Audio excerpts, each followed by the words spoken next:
up 400 schools. She has put up robotics programs in 400 schools. Her company was the national organizer of the Philippine Robotics Olympiad and FLL, Philippines Robotics Corporation. She was also the former president of the Philippine Marketing Association, a Women Entrepreneur Awardee, and a board trustee of the Business Council of the Philippines. Ladies and gentlemen, the President CEO of Felta Multimedia Incorporated, Miss Mylene Abiva. Thank you very much for joining us, Miss Mylene. O, ako naman sunod. Ang ating sunod na guest, siya po ay isang lawyer at certified public accountant by profession. She graduated with a degree of BS Accounting from Santa Clara University before joining the accounting firm. Nag-accounting, math. In 2002, Jill decided to leave the United States. Bumalik dito sa Pilipinas, wherein she obtained her law degree with honors in the Ateneo de Manila School of Law before joining her family business. Biruin mo yun ha, accountant, lawyer, pero tingnan nyo ang negosyo niya ngayon. Kilala nyo ba ang Manang's Chicken? O, diba? Yes. Yan yung sweet, salty, crispy, juicy chicken that you'd love to put your teeth on. Ladies and gentlemen, Miss Jill Borja! Jill Herodias Borja, welcome. Congratulations. Yung ating kasunod na panelista po, siya po yung nagpatayo ng Association of Dragon Fruit Growers. Ayan po yung mga dragon fruit, medyo parang exotic fruit yung dragon fruit. Her search for the cure for her daughter's condition led her to establish a isang malaking dragon fruit farm. And ngayon po yung pangalan niya, Dragon Lady. Hindi Dragon Dragon Fruit Lady ng Ilocos Norte. Ngayon po, her farm is the country's leading dragon fruit exporter, and her product innovations are very notable for its zero-waste farming practices. Please welcome Miss Edith Dakuy-Kuy. Good afternoon, Miss Edith. Good afternoon, ma'am. Or should I say, Dragon Fruit Lady. Gusto ko yon. Okay, eto gustong-gusto ko din. Actually, kaya ako sa panghapon, RJ, napunta, kakarating ko lang galing Taiwan. From airport, dumiretso ako dito. Ang galing talaga. So, tamang-tama ang i-introduce ko sa inyo. Of course, hindi ko pwede ma-miss tong women's natin ngayon.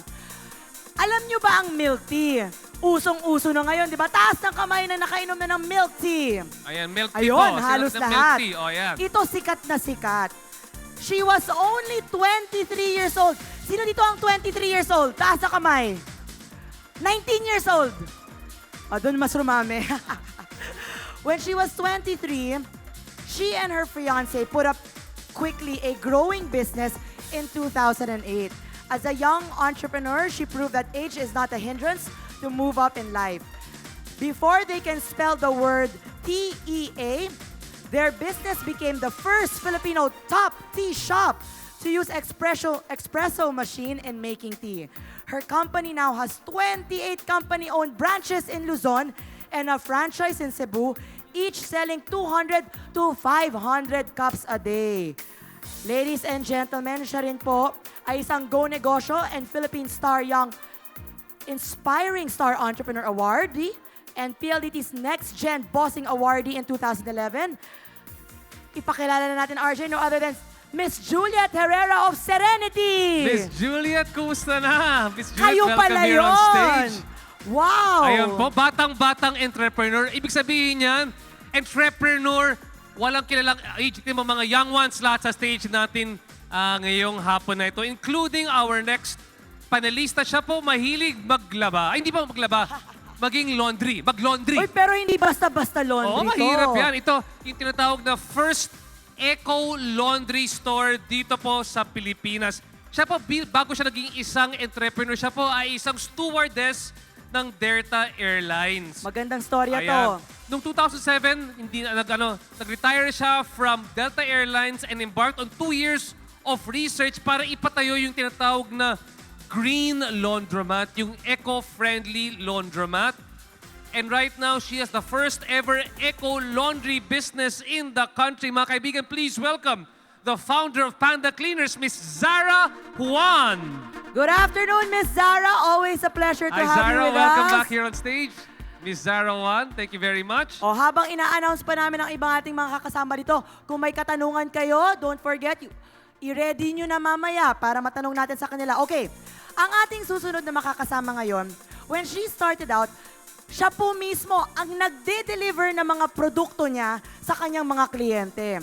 She personally met with her buyers since for her, customer service is most important in business. And of course, her business was born and gained popularity by word of mouth. Credibility and reputation is very important for the nature of her business, particularly when transactions are conducted over the internet. Ayan, online, usong-uso na ngayon. Her passion and determination to succeed was noticed by Go Negosyo, and she was awarded as one of the 12 young entrepreneurs. Sikat na sikat ang kanyang store.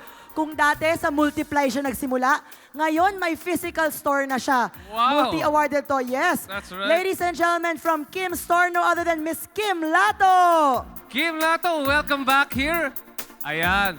Alam mo, ang babata ng ating mga panelista ngayong hapon, and of course, our next panelist is no exception.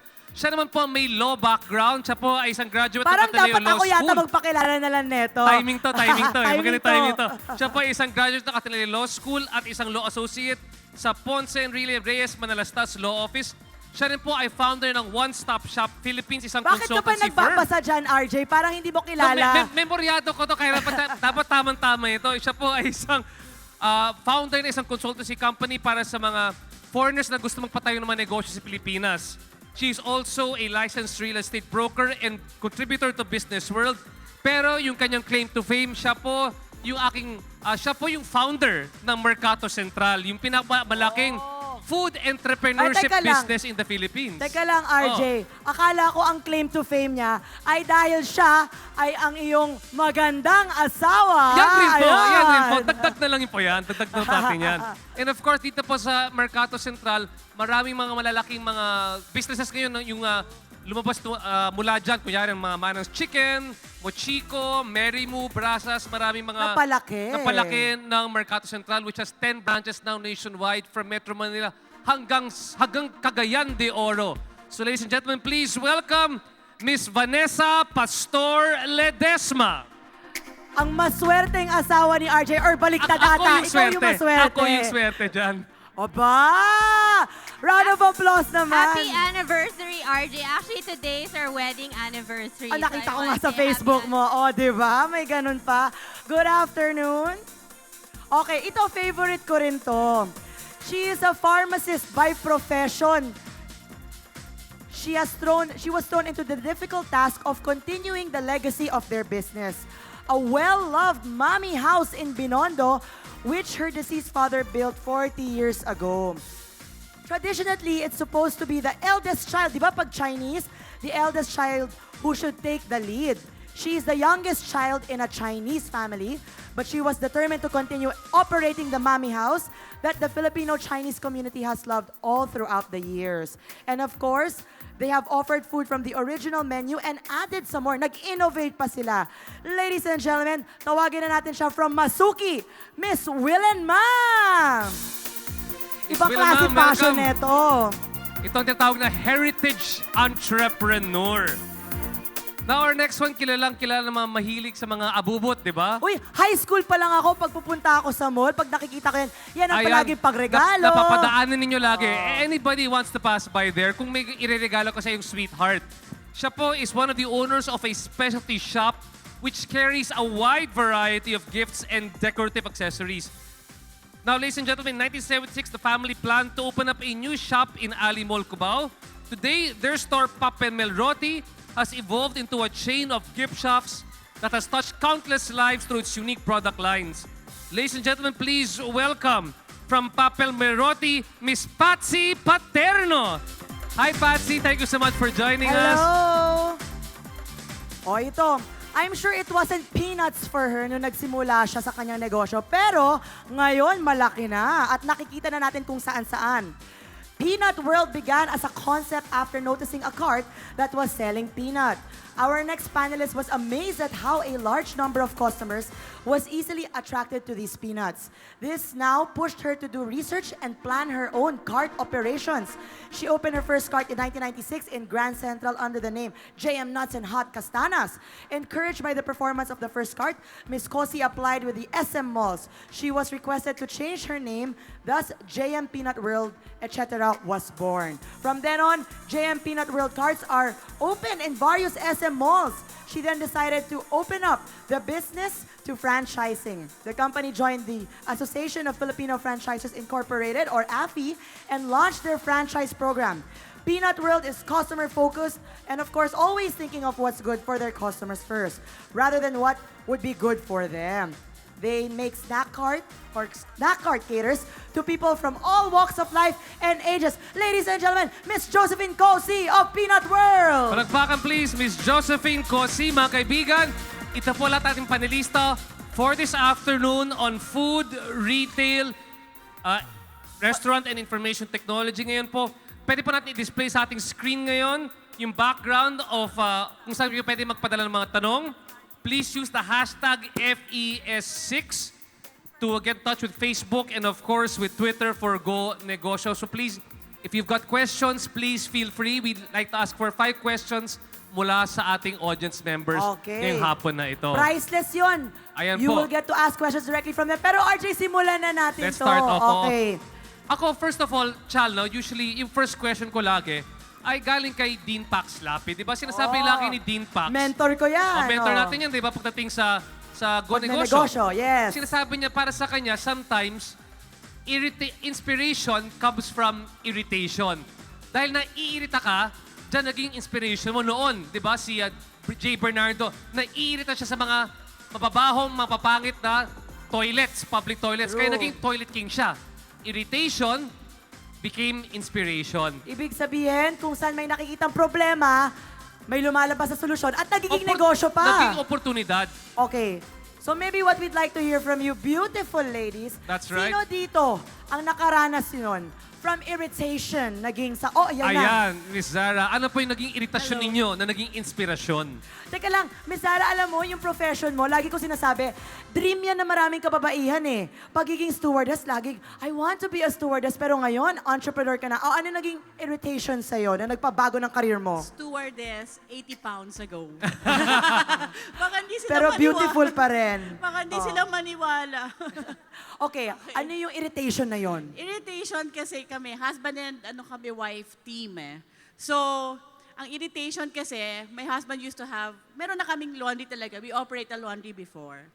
But the irritation there is, you see, pag nakakita ka ng laundry, madami yung harmful sa environment.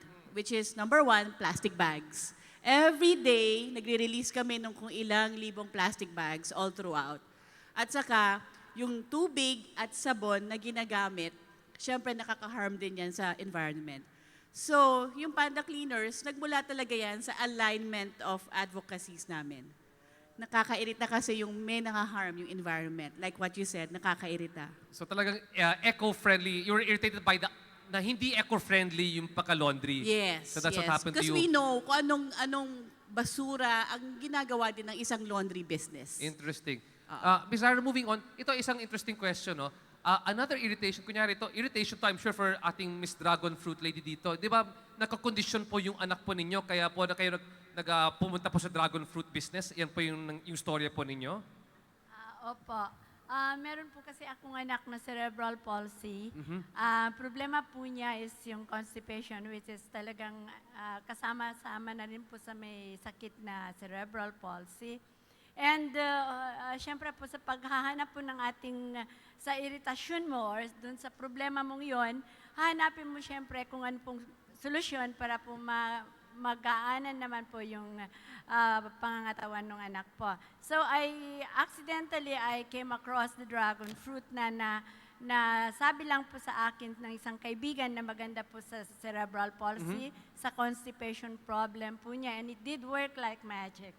So, ang business po namin ay nag-umpisa po doon. And I would believe that the Lord giving me a special child was a blessing for a mission to accomplish. Ayan, see? So, palakpakan naman dyan po mga kaibigan. What an inspirational story Exactly. as well. Ako, RJ, may gusto akong itanong. Sure, go ahead, Kati-kati go na ahead. ako. Go ahead. Kay Ma'am Jill. Because she's a lawyer and a public accountant by profession. Tapos Manang's Chicken, pakikwento nga. Yes, actually, yan lagi biro ng mommy ko sa akin. Nag-law school ka pa, nag-aral ka ng 4 years, magpiprito ka lang pala ng manok. Pero the story of Manang's kasi really just came as a hobby. No? Nagkatrabaho na ako, may sarili na ako negosyo, kakastart ko lang ng pamilya. Tapos meron kaming recipe sa bahay na bentang-benta sa mga kamag-anak namin, sa mga kaibigan namin. And nagkaroon kami ng opportunity ibenta to through Mercato Central. So, ang laki ng pagpapasalamat namin na nagkaroon kami ng pagkakataon magsimula ng isang negosyo na simple lang sa simula, but na-test namin yung concept namin ng maayos bago kami nag-decide sumabak sa malaking investment tsaka sa malaking negosyo. So it's really nice that there's markets like Mercato that gives entrepreneurs o yung mga gustong magbalak magnegosyo ng venue para makapagsimula. Pero nakatulong naman sa inyo inyong background pagiging isang CPA, pati pagiging isang abogado sa inyong Oo negosyo naman, ngayon. kasi hindi ko na kailangan mag-hire na accountant, hindi ko na rin kailangan All mag-hire in ng one na abogado, po. hindi ko na kailangan mag-hire ng tagaluto, all in one na siya. Okay, naku, nabanggit ninyo hobby. From hobby naging negosyo. So ito yung tatanong ko next. Josephine, hobby mo ba ang peanuts? Paano ka napasok doon? Kasi before I got married, ang practice ko is optometrist kasi ako. Optometrist naman ito. Iba't ibang klase, di ba? So, yun. Every day, ganun yung ano ko, no? Nagre-refract sa pasyente, and then pag-uwi. And then, pero gusto ko talaga magnegosyo. When I got married, yun. Yung mga in-laws ko is mga entrepreneur. So, tumulong ako sa kanila.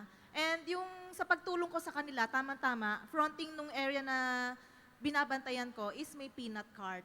So, Nakita mo every day. lang. So araw-araw nakikita mo lang ginagawa ng nakikita peanut ko. cart Pero na yan. talagang everyday ako bumibili sa kanya. Kliyente ka rin nung una. Yes, oo. Pero I got bored kasi 4 flavors lang ang peanuts nila. binabenta Oo. nila. Araw-araw ka nandoon. Araw-araw ko nandun. So, napag-aralan ko, sabi ko, ay, kailangan ko i-explore to. Gagawa ko ng peanut cart business na maraming variety. So, right now, we have around 16 kinds of peanuts, different flavors, different varieties, and meron pa kaming chicharon on the side. Well, congratulations. Another round of Round of applause. applause, Nakita please. lang araw-araw. Oh. I'm interested naman kay Miss Mylene naman. I mean, if you look at her business, lahat sila either irritation or sideline na negosyo. Ikaw naman, robotics. Nainis ka ba sa robots, ma'am? robotics. Paano naging robotics naman po yan?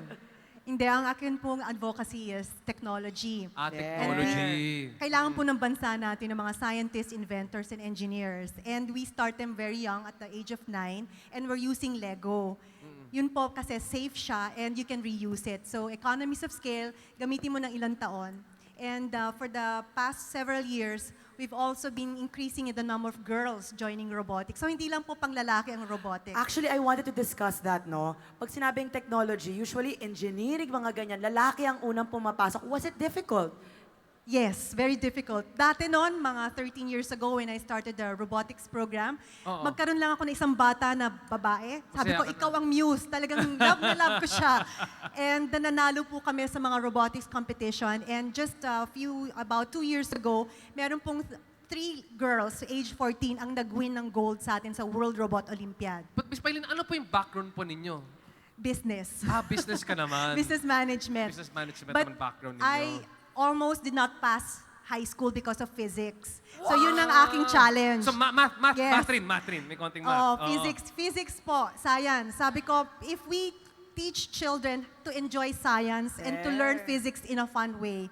Like robotics is just a step, a tool for them to learn science and math. That's right. And critical thinking and computer programming. So yun po ang naging challenge ko na I would like to make children enjoy science, learning science. So parang yung advocacy mo, yan yung naging entrepreneurial inspiration ninyo.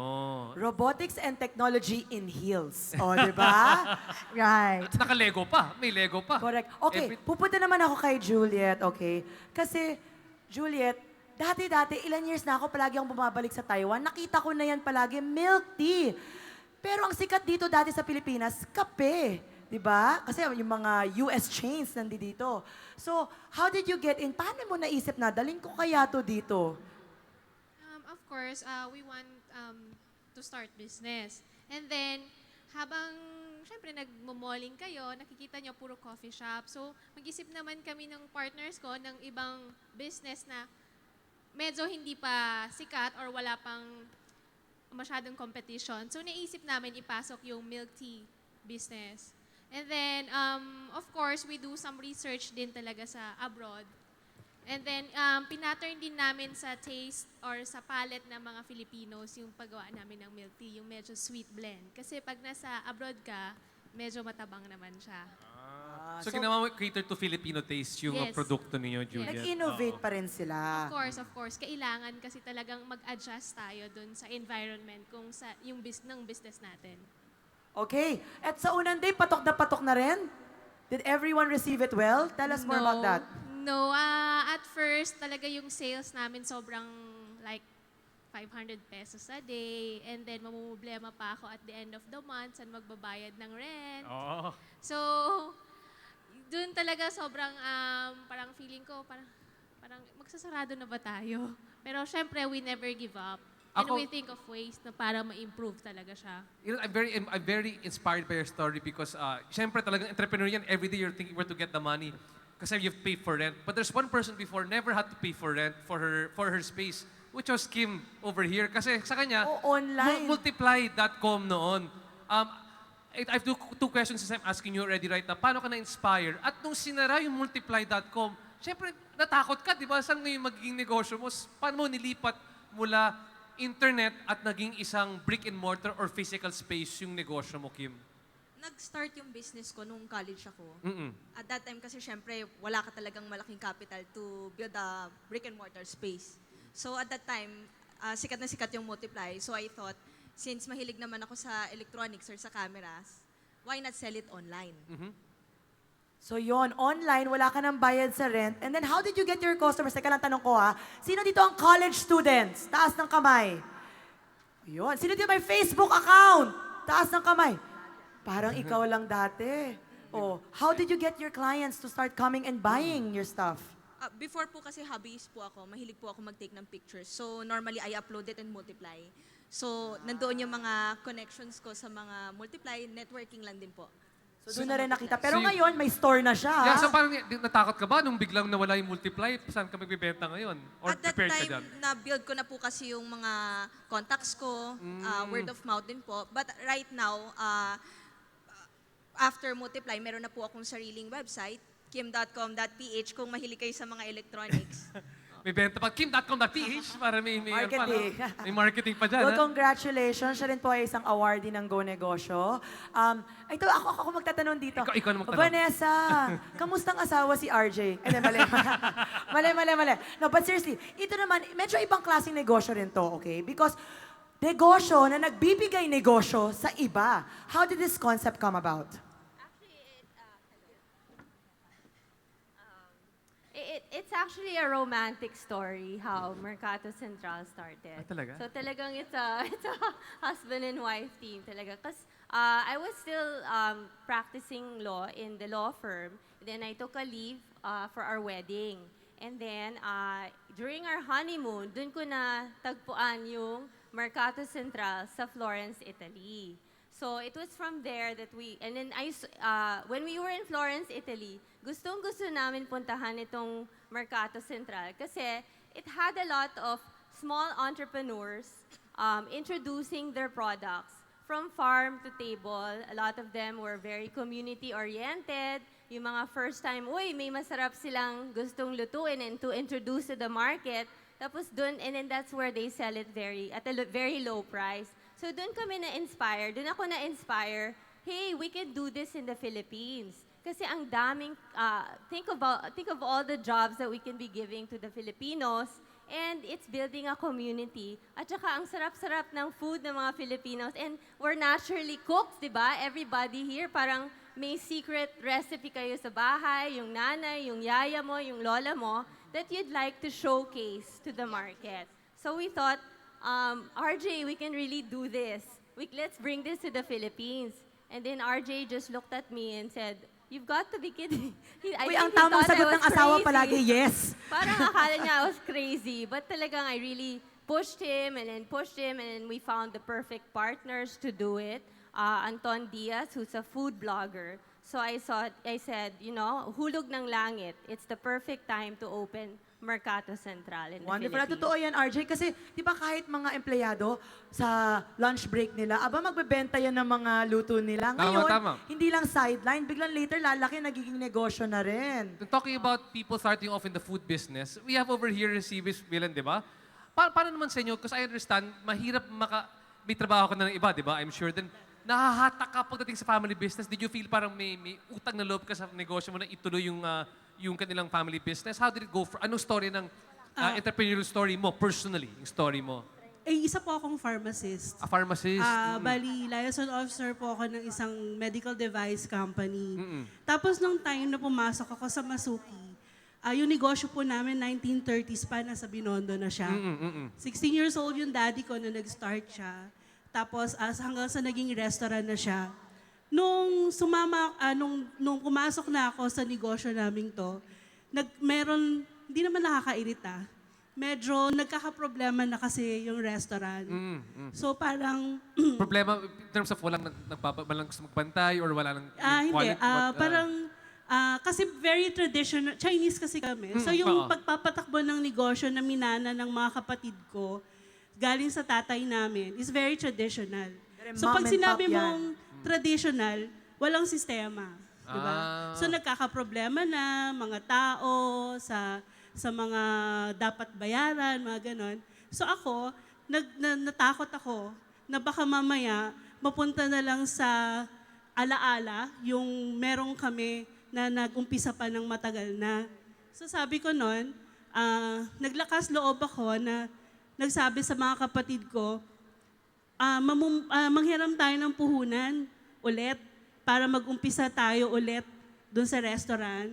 Tapos magtulong-tulong tayo magkakapatid na kami yung, nanghiram ako ng 35,000 sa isang kaibigan ko. Tapos sa umaga, madaling araw, pupunta ako ng palengke, mamimili ako. Pagkatapos nun, yung mga kapatid ko nasa kusina, gagawa na sila ng mami, ng siopaw at saka ng siomay. Pagdating na 7:00 ng umaga, bukas na kami, waiter na ako. Second profession na. Tapos yung mga nagluto, kahera naman. Tapos yung isa, nasa likod para maghugas ng plato. So yun yung ginawa namin magkakapatid. Ngayon, natapos namin yung mga problema. Tapos ngayon, meron na kaming branches ngayon sa mall. Meron na rin kaming branch sa Green Hills, may branch na kami sa SM Mega Mall, may branch na kami sa MOA. So nagsimula kami sa tulong-tulong kami magkakapatid. Ngayon, napalaki na namin siya, dumami pa kami. Round of applause, of course. From 35,000 to big time, Talking of magkakapatid na nagnegosyo, di ba sabi ng Pape Melroti? Then may sa Pape Melroti, ito si Patsy dito ngayon. Miss Patsy, kayo naman po, sa experience ninyo, how was it like also as well? Is it, kayo po yung magkakapatid also working on the business? How was it like, were you yourself or was it a family business? How did it grow to its size right now po yung Pape Melroti? Paikwento naman. Family business. Opo, paano The yan? first business was Corben after our parents' names, Corit and Benny. That was in 1967. And then when we were growing up, we said, how come you only have kayo lang? Dapat meron din kami. May pangalan kayo dyan sa negosyo. So we're 5 in the family. I'm Patsy, we have Peggy, Meldy, Robert, and Tina. We just combined it. It was a joke. And then in 1976, we opened in Ali Mall, Papa Melrati. My dad said, it's not going to survive. Nobody can pronounce it. Nobody will remember it. But, you know, it's been how many years? 40 plus years? Yeah, so I started when I was 11 years old. Ah, I see. So Naaalala ko yan. Kung baga nasa dugo mo talaga yung pagiging negosyante. Yes. Oo. No. Wala. None of us, except my sister Meldy, took up business. So we don't consider ourselves as business people. We just use common sense. When my mom started, she didn't have capital. She just had, this desire. She prayed for a business. So always the Lord has to be with you on your journey. I believe that's the key to success. Kasi in Psalm 127 verse 1, it says, unless the Lord builds the house, they labor in vain who build it. So unless the Lord builds your business, sayang lang lahat ng pagod at saka, everything else. Agree, Miss Patsy. Miss Patsy, may kukwento lang ako. I-reveal ko na yung age ko. Dati pag dumadaan ako ng quad, dati kasi tawag dyan quad hindi pa Glorieta, hindi pa G4.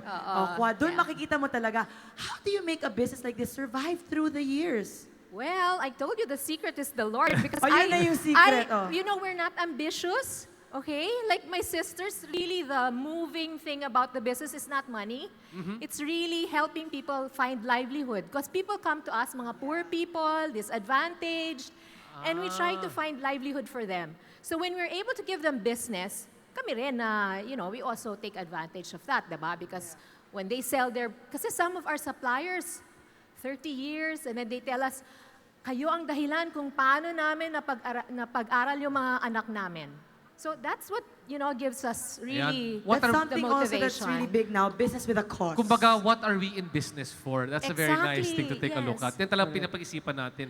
And now, moving on, Chal, I have a question for you because I'm the only, no, for all of us here, Miss Abir, sinama kasi mo ako naman yung ako. only thorn among the roses dito. At I've had a chance to work with my wife and with other females.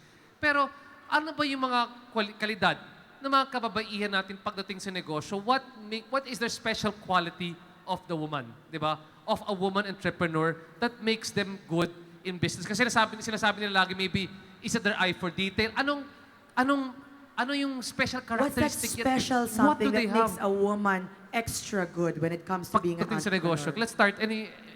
Yes, Miss Milan. Then we'll just go down from there. Kasi kami, di ba sa Chinese na negosyo, lalaki talaga ang nagpapatakbo eh. So yung kuya ko, noon, masyadong mahina ang loob niya. Sa aming magkakapatid, siya pa yung lalaki pero mahina ang loob niya. So siguro nung pumasok ako, malakas masyado yung loob ko eh. Wala akong hinihindian. So ako yung naglakas ng loob na makipag-usap doon sa mga suppliers namin na sige na, pahiramin mo muna ako. Mamayang hapon, pag may benta na ako, bibigay ko sa iyo yung bayad ko.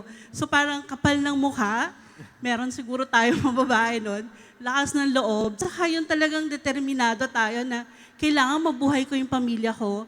Kailangan, may sakit pa kasi mami ko noon that time. So parang, kailangan ko ng pambili ng gamot ng mami ko. So yun yung nagbigay sa akin ng lakas ng loob, ng kapal ng mukha, at saka ng walang kapaguran na buong maghapon ka nagtatrabaho mula alas 4 ng madaling araw hanggang magsasara ka ng alas 10 ng gabi para gumawa ka ng paraan para maging matibay yung negosyo mo. Gusto ko po yun, kapal na mukha. Kakapalin na natin mukha natin ngayon. Let's say it. What do we have? Kasi ikaw nakasama mo asawa mo sa negosyo, but I'm sure may special something kang naibigay sa negosyo.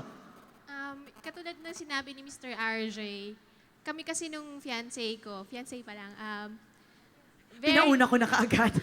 Congrats. very hands-on kasi ako pagdating sa paperworks. Kasi ako talaga humahawak ng paperworks. Tapos kasi ayaw niya yan, wala siyang tiyaga dyan, ayaw niya magbasa. Ako magbabasa para sa kanya. Kasi ako yung, tapos siya, ang gagawin niya yan, gusto lang niya magtimpla ng tea. Yun yung secret kasi ng mga girls kasi parang lagyan natin ng special touch yung tea. Baka pwede pa nating lagyan ng konting arte or pagdating sa design, papakita pa niya yung sa akin, baka maidadagdag pa ako. Correct. Yun. Miss Dragon Fruit Lady, of course. Kayo naman po. Actually po, siguro po ang isang aspeto na naging successful po ang ating industriya ay nandun na po yung fighting spirit ng isang ina nasubukan pong pasukin isang bagay na hindi man po para, kasi being a farmer has always been associated to men, but in the dragon fruit industry right now, we have empowered women in our locality to venture into the industry. And with the courage and the determination and of course the love of work, plus the passion that we have, we were able to succeed, and we are so happy that we have expanded nationally for the dragon fruit, especially so that there is a need of 30 tons per week of the dragon fruit. So I encourage 30 everybody. tons per week?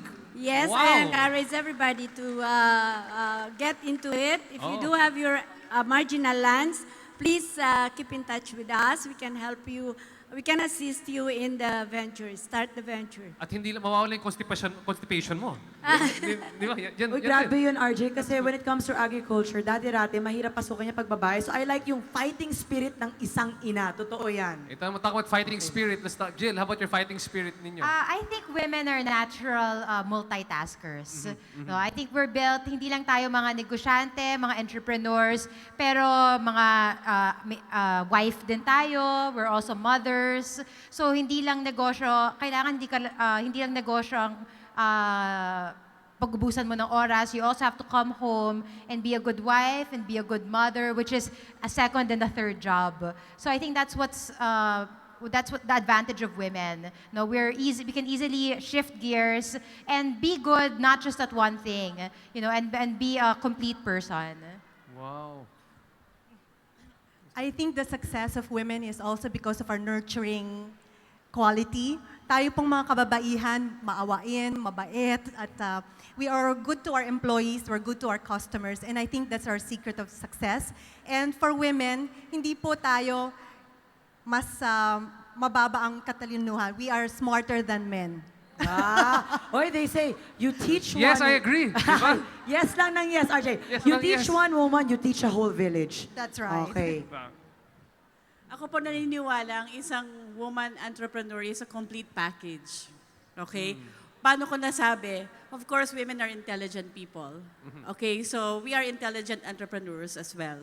So, pag ang isang babae gumawa ng isang negosyo, gagamitin talaga niya ang utak niya. Detalyado. Walang makakalusot. And then, kaya siya complete package, ang isang babae din, kapag nagtrabaho, may kasamang puso. Hence, yung babae, nararamdaman yung sincerity of the intention. And another thing that I think hindi masyadong very visible sa mga negosyanteng lalaki, ang babae nagdadasal. Tama. You pray, we pray for our businesses, for the people who work for us, with us. Yon, complete package ang isang babae. Lakas ang tama sa akin ng mga sinasabi mo. Diyan ka lang, Kaya RJ. parang Nakakahinga ka pa ba? Parang nanawakan ako dito. Kim. Sige, please, Kim. I believe women are born to be creative. Like in your case, but example in your case, how are you born to be creative? Anong nakita mo sa negosyo mo? In the sense na ang binibenta ko po ay electronics, tapos ang pinaka-selling channel ko po ay online. So kumbaga, you have to think of a way how to sell your products. You have to be creative. I see. Creativity, innovation when it comes to it, Vanessa. Diyan ka lang, RJ, ha? I believe that women are more intuitive. Parang we can read yung body language ng isang tao more than men. Kasi I think, minsan, di ba, men are medyo manhid. Di ba? Don't you think? I mean, women, I think we so. can see more, halimbawa, negotiation table. I can tell already if the other guy is lying or telling the truth. Mas nafe-feel natin yon. But men, medyo manhid sila dun eh. For example, di ba, when you like a guy, the guy can't tell if you like him. Pero when a guy likes us women, we can tell right away. So I think that's a big advantage for us women. Lalo na sa negosyo, lalong-lalo na sa negotiation table, and when we want something to be done our way or in for the goodness of our business, we can more or less, hindi naman fortune tell, pero we can more or less gauge kung paano natin makukuha yung deal na yon versus not. Kasi we're more naturally intuitive than men. So nalaman mo na kaagad na patay sa'yo si RJ dati pa. Okay, happy anniversary. Medyo. Moving on.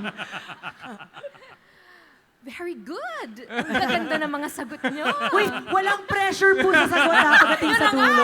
Wala. Ang dami nang nakuha na answer. Siguro yung madadagdag ko, yung mga babae, you're not afraid of making mistakes. Sometimes kasi a man, he has something to prove, so he's more careful maybe. Not like me and our business. Alam ko naman na hindi ako magaling sa business, pero wala, sugod. I'm brave and I try anything.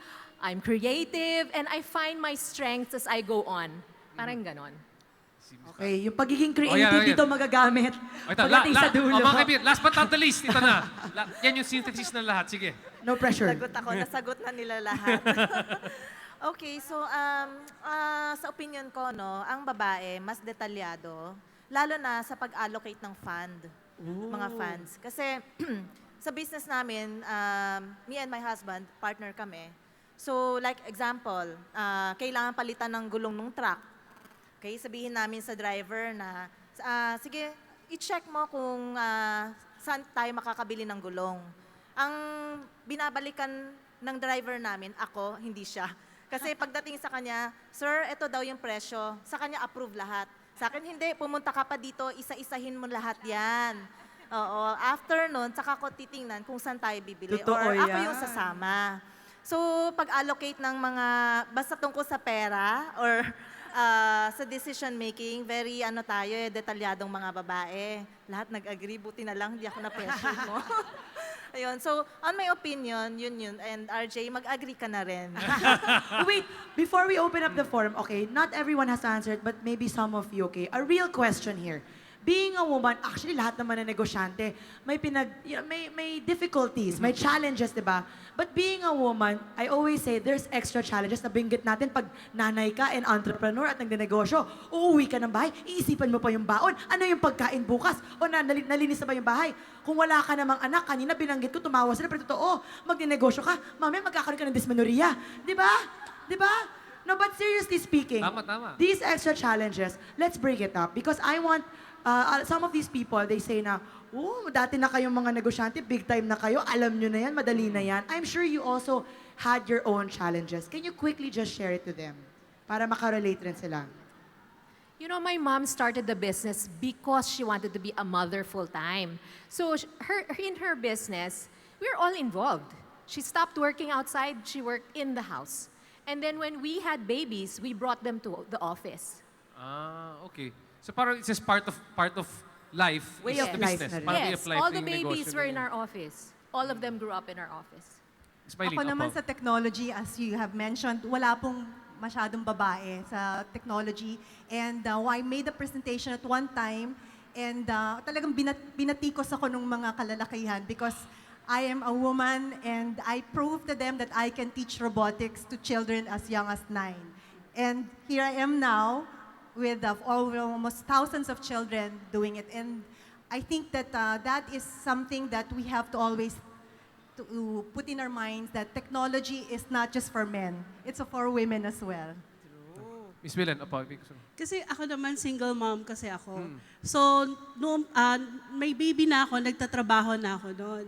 So parang nung isang araw, nagre-recall kami ng mga anak ko, Mama, paano mo kami alagaan noon?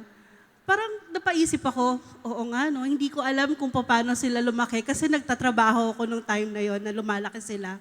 Pero ang naalala ko lang, sinusundo ko sila, hinahatid ko sila sa eskwelahan. Tapos, sabi ko, pero ngayon, natutuwa ako kahit na hindi ako nagpalaki sa mga anak ko kasi laking lola sila. Ngayon, kasama ko na sila sa negosyo.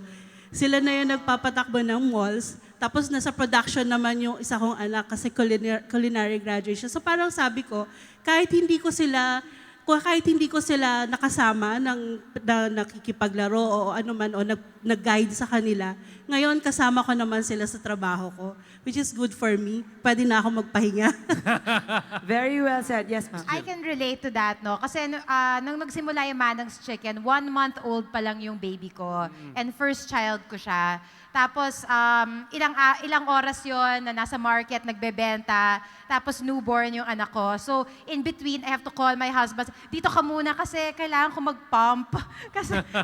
So, mga ganong issues that hindi na-feel ng mga kalalakihan, no, na yung mga responsibilities natin as a mother that you still need to do even if you're an entrepreneur. That's right. Alam mo, dati RJ, pag mag-hire ka ng babae, ang unang iisipin ng lalaking boss, naku, 9 months yan magli-leave.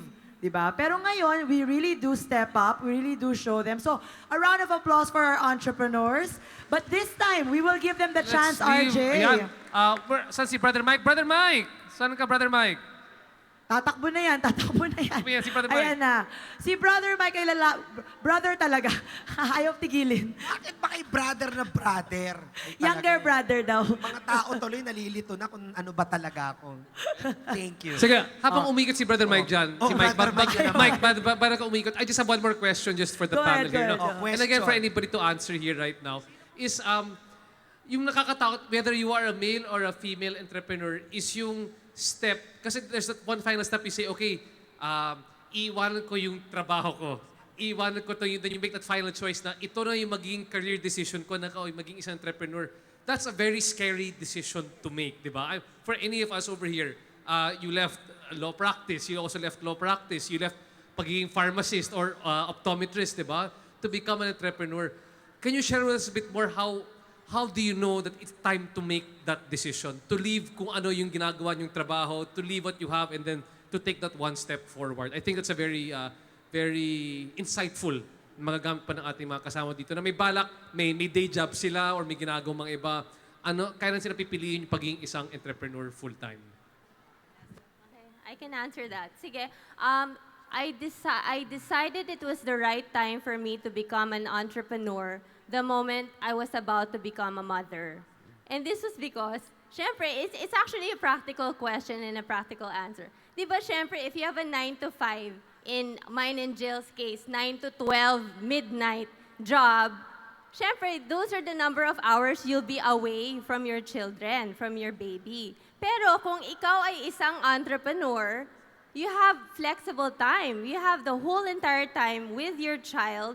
But the downside, or maybe it's an upside also, is that kailangan lang mag-multitask ka. So actually, it was a very easy decision for me to make that switch from being a career professional woman to becoming an entrepreneur the moment I realized I wanted to actually spend more time with my children and become a better mother and a better wife.